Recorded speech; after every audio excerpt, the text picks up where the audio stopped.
तो चिराग कितना अपने लिए कर पाएंगे तो क्वेश्चनेबल है जी।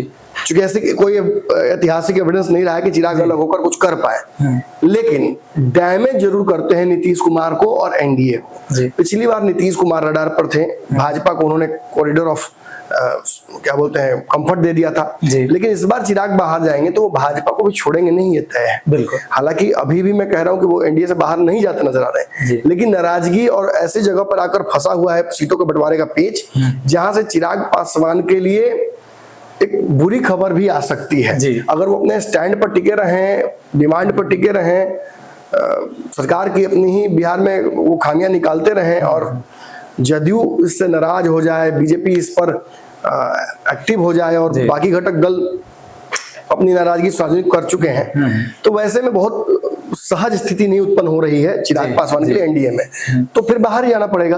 और अगर वो बाहर जाते हैं तो 2020 में जैसा फायदा तेजस्वी को हुआ था उनके बाहर जाने की वजह से, हर जगह एनडीए को उन्होंने डैमेज किया था और तेजस्वी को सीधे सीधे हर सीट पर फायदा हुआ था।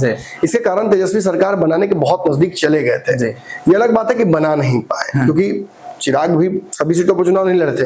अगर भाजपा की भी कुछ सीटें डैमेज कर देते चिराग पासवान, जैसे राघोपुर में हुआ था, राघोपुर में भाजपा के खिलाफ चिराग उतरे और उन्होंने वहां भाजपा को हरा दिया।